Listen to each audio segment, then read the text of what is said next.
Do you ever wonder if your autistic child is socializing enough? That word enough can eat away at you. You scroll through Facebook and you see kids at birthday parties, sports teams, or sleepovers, and suddenly you're asking yourself, am I doing enough?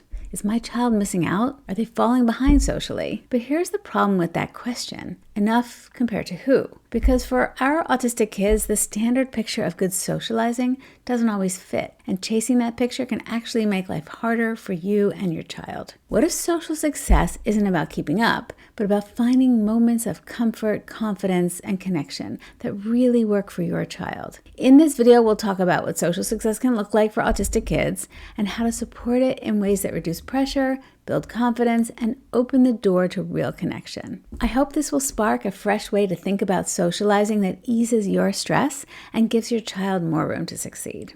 We've all been taught to picture socializing a certain way. We see birthday parties, sports teams, big groups of friends laughing together, and when our child doesn't fit that mold, it can feel like they're missing something.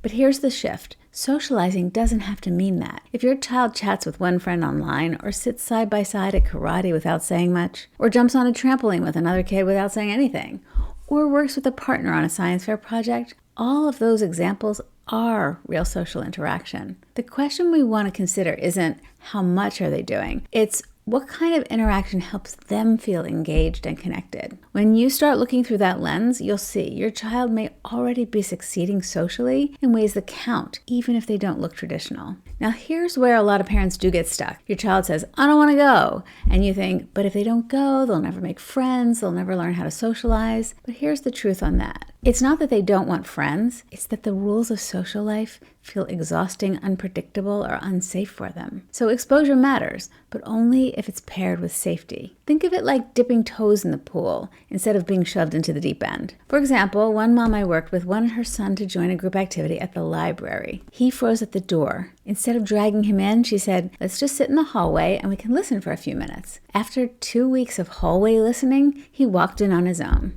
That tiny step counted, but we have to have the patience to see it as a tiny step. Each attempt is data, and afterward, instead of judging, we just want to ask, what part of that felt okay? What part felt hard? That way, you're building confidence instead of resistance. We want to learn to collaborate with our children instead of convincing them, because nothing shuts a child down faster than feeling pressured. And nothing wears a parent out faster than trying to convince a child to do something they don't want to do. So here's how we want to think of it. Instead of convincing, collaborate. One parent I worked with used to argue every week with her daughter about going to Girl Scout meeting. She knew that her daughter enjoyed the meetings when she was there, but getting her through the door was always a battle.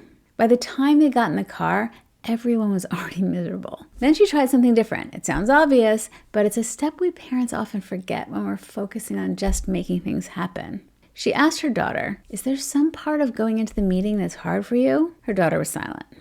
She tried again. Is it that the crowd is too much, or maybe it's scary to walk in? Her daughter answered, I don't know who to talk to or what to say. Her daughter had difficulty with those unstructured moments at the beginning. And with that knowledge, it became possible to help her daughter with the hard part. It turned out that the daughter was quite clever. All of that arguing before getting in the car made them late enough that she missed most of the unstructured time. So for starters, she told her daughter, we can arrive a few minutes late on purpose without all the drama. So that was the beginning. That was a good start. Then she helped her daughter arrive toward the end of that unstructured time, knowing exactly who to go up to and what to say. They practiced it at home over and over so her daughter felt more prepared to face the challenge. And as her daughter became more and more comfortable, they slowly expanded the time that she spent participating in that unstructured time. Collaboration is about getting curious. You might offer, do you want to just stay for 20 minutes and then we'll decide if you want to stay longer? Would it help to bring a friend or have a plan for when you want to leave? When kids feel like they have a say, resistance softens, because now it's not you dragging them, it's the two of you figuring it out together. And when things go sideways, which happens, it usually just means that the step was too big for where they are right now, or they needed more support to feel safe. Either way, it's not failure, it's feedback. Preparation is everything. Too noisy? Bring headphones. Afraid of being trapped? Plan an exit strategy. Don't know what to say? Practice one simple opener. What games do you like? Prefer to stand on the sidelines? Let them. Sometimes just being present and watching is what helps them feel safe enough to join later. And here's an important piece.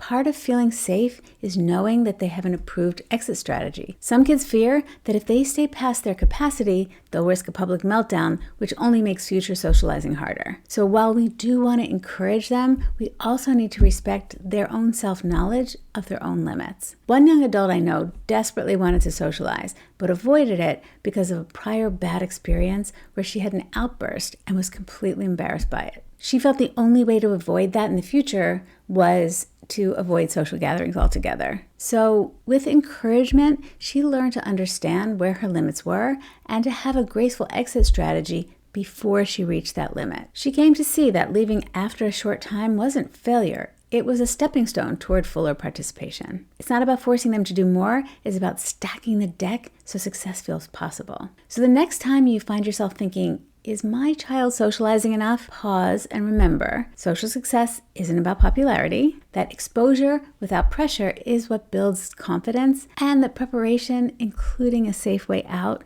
makes connection possible for our kids. It's not about chasing someone else's version of enough. It's about giving your child the space, safety, and support to connect in ways that feel right for them. So ask yourself, what's one small shift that I can make this week to help my child feel more confident socially? And if this gave you something new to think about, I hope you'll hit the like button, consider subscribing, and share it with another parent who may need this message as well. I would also love to hear in the comments one way that your child likes to connect. Again, your story might help another parent to have that breakthrough, have that way of seeing things differently. I hope this was helpful. I hope you enjoyed it, and I'll see you in the next one.